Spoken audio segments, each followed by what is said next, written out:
Hey guys, this is the Great Louie here. Welcome to Pokemon Emerald Version to Go Through, Part 71. Last episode we began exploring Route 126, and now we are going to go below the main area and go through the massive dive spot here. Though technically it's more than just a spot or anything. So yeah, let's begin the exploring. So yeah, there's a lot to deal with here. First up, let's see. Yeah, there are a lot of hidden items down here, like the Stardust. Again, though, they don't really count as hidden since there are, like, huge spots for them, but whatever. I do sort of wish Dive was a bit faster, but it's still faster than the surfing animation, than surfing in Diamond and Pearl. Bleh. Good thing Platinum fixed that, though. And let's see. Nah, I don't need to set up another rappel until I have to get through more seaweed. And looks like that is right over here. Oh, oops. Don't want to do that in the middle of a recording. And we are down to our last super rappel, but that doesn't matter. Yeah, there is some really nice dive music. Since we're down here for so long without any interruptions, we do get to hear it in full pretty much. Anyway, continuing on.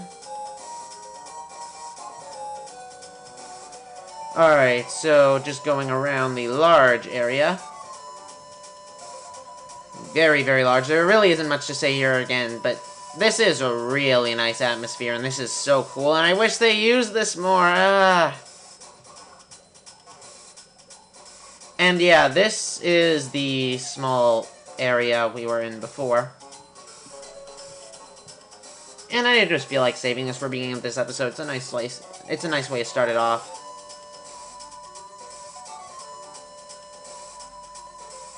And I believe we're actually pretty much done now. I'm just going back up here. I believe this is where we surfaced.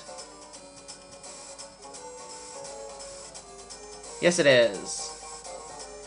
Alright then. We're done with super repels, but off screen I bought a number of max repels. Only 10 of them, but that's more than enough to get through. Oh yeah, and I forgot this, I guess. Ultra Ball, nice. I believe that's pretty much it. Now then, with all that out of the way, we're just continuing back down. And I really wish they'd used that more and more here. This is like the one redeeming thing about the water routes, and even then, not even half of the water routes have dive spots. And even one of the ones that do just have one tiny dive spot. This is so nice. And I wish it was used more, but alas, it is not. Alright then, so here's a mysterious hole. Let us go through. Just did a cut quickly. Oh wait, is there anything down here? Nope. I just need to check something quickly. But anyway, here we are inside, and it's very small, but if you go ahead and use dive, we will find something very special. Sootopolis City! Yes, this crater is a city, in fact. Like, no one saw it coming who's played this game before, but whatever. There's a number of things to do here. First, you talk to this girl, and basically she talks a lot, and she'll give you one berry. But that's not all. She will also give you another berry! And the berry's random. You get berries from her once a day and whatnot.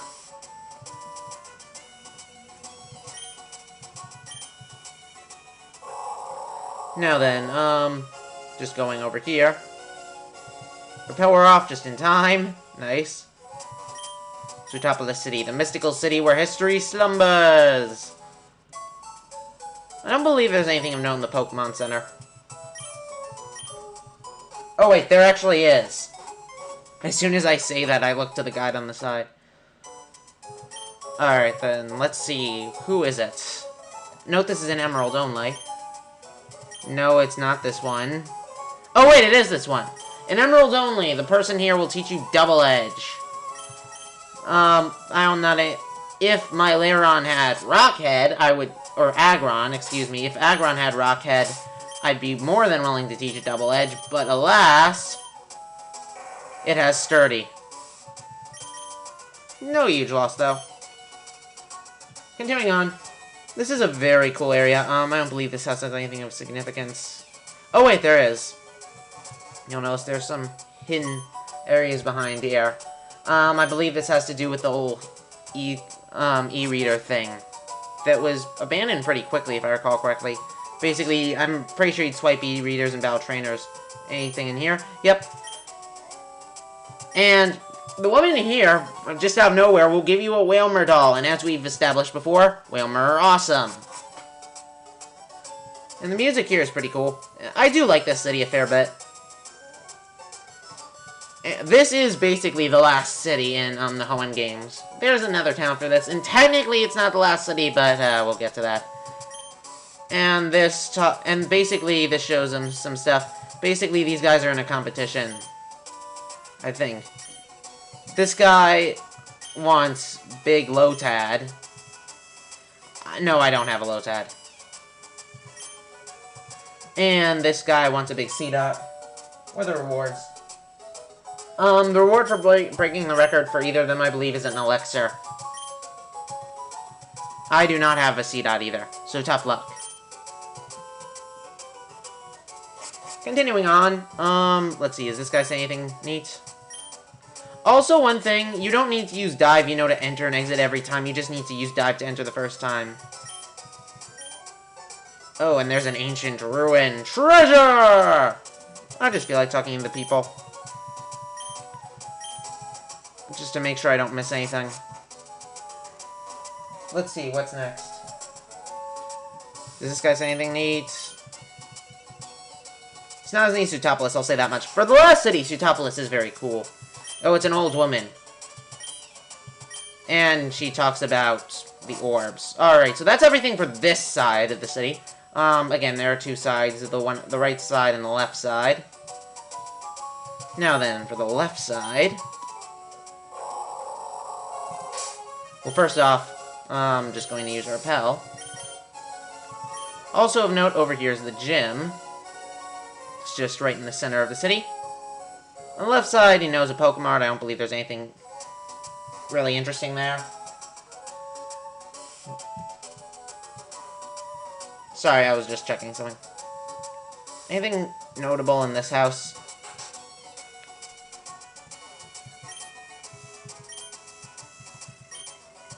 Yes, you are imagining things, crazy woman. And basically, yeah, this guy explains how Sootopolis came to be. Basically, Sootopolis is basically, an inactive volcano. Actually, I'm not sure if inactive is the right word. It's not just inactive, but it isn't, like, a volcano anymore at all, pretty much. So I'm not sure if inactive is the word. And you want to go here, definitely. This guy will give you the TM for Brick Break, which is a pretty good move. I'm not going to teach that to anyone yet, but I will eventually. And then, let's see, what's down here? Two random people. Oh, and they just talk about... Yes, I have fans. It depends. I don't have many fans, considering my view count, but I have a few fans, I guess. Do these guys anything neat? Yeah, basically, Sootopolis is a fairly, like, somewhat spiritual area. Especially with the back area, which we are about to get to. And repel war off, I don't care. And just continuing on. Alright then. And any hidden items? Nope. And then back here is the entrance to a cave. My Yubi! This is the Cave of Origin! The spirits of Pokemon becalmed at Mount Fire are said to be revived here. Please leave.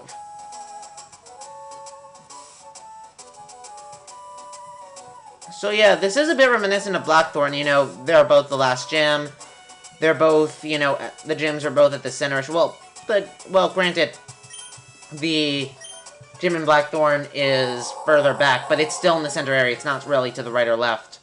And then also there's a cave behind it that you can't access at this point. Anyway, the gym leader here is Juan, and you're probably curious of that if you haven't played Emerald but played Ruby so far, but we'll get to that later. Unfortunately, the door is closed. We're not going to be able to go to this gym for quite some time, unfortunately. But Don't worry, there is much more to do. So next time, we will explore a few more routes now that we're done with Sootopolis. I'll see you then.